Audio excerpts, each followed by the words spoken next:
Okay, let's check out a great Orwellian moment on cable television. Seema Verma is a pro-Trump healthcare consultant. She's on Donald Trump's White House coronavirus task force. She's very articulate. She's very good at masking and hiding the failings of the Trump administration by dressing them up with flowery language and consultant speak. So very often when Seema Verma is talking, it sounds, number one, like she's actually saying things. And number two, it sounds like she's actually making sense when she's not. Here's an example. It's a few days old. I haven't had time to get to it until today. Seema Verma was on Fox News. She was interviewed by Ed Henry. And Ed Henry asked about Mike Pence saying, the best model of coronavirus for the United States is what happened in Italy. Now, you might be confused. You might wonder, shouldn't our model be South Korea, which had the first case within hours of when the U.S. had its first case? South Korea immediately developed a test. They established fever clinics. They isolated and quarantined people. They did contact tracing. And still to this day, South Korea doesn't have 200 deaths. That's not an error. I'm not talking about 2000. South Korea still does not have 200 coronavirus deaths. But for some reason, Mike Pence says our model is Italy. So Seema is asked about this, and she says something completely wacky. She essentially says, we suck at dealing with coronavirus because we are a free country, and countries that are managing it well are not free countries. Listen to her say it. Don't take my word for it. What is the vice president referring to when he says the best model we have for America is what's happened in Italy? Well, I think that if you look at these other countries, if you look at China and South Korea, right, though they had very different approaches. We're a free country. We're giving recommendations to the American people and hoping that they're going to adhere to those. In terms of what happened in Italy, the strain on the healthcare system, those are the things, the lessons that we are trying to learn from.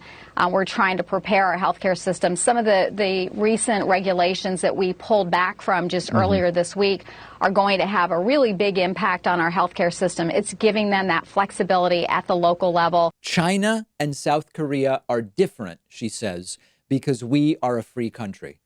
China is an authoritarian country for sure, but South Korea ranks higher than the United States in the democracy index. In 2019, South Korea ranked 23rd in the world in the democracy index, the U.S. ranking behind South Korea, 25th in the democracy index. How are we a free country and South Korea is not? And in fact, on that same ranking, Italy ranks 35th in the democracy index, lower than both South Korea and the United States.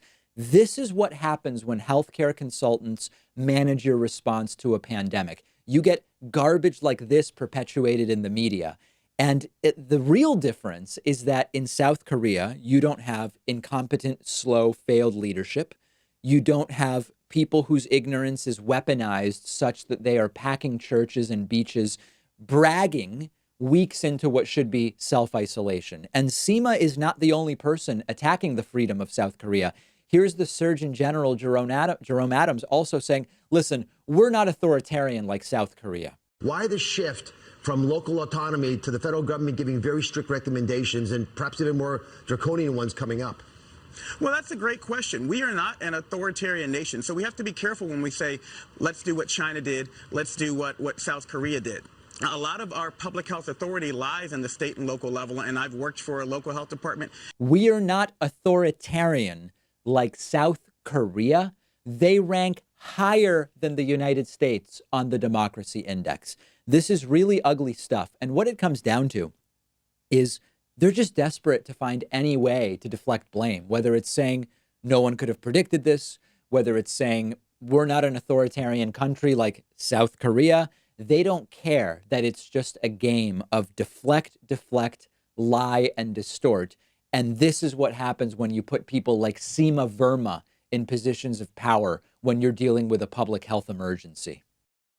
What if you could read 10 books in just one sitting? That's exactly what one of my favorite apps lets you do. It's called Blinkist. And what they do is take thousands of popular nonfiction books.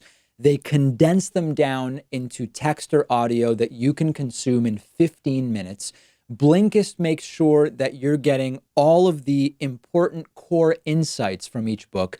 So it's perfect for exploring a book you otherwise wouldn't have time for, there's a full book you're thinking about buying, you can use Blinkist to get a sample first. Just think how much you can enrich yourself by being able to soak up an entire nonfiction book in just 15 minutes. I recently checked out the book Podcast Marketing Strategy by Daniel Rolls and Kieran Rogers, and so useful, so particularly applicable to what I'm doing. Really recommend it. Blinkist has books on politics, philosophy, science. They have 27 different nonfiction categories, and a subscription is only about $8 a month, and you get the entire library. But you can try it totally free and get 25% off a subscription when you go to Blinkist.com/Pakman. I've put the link right underneath this video.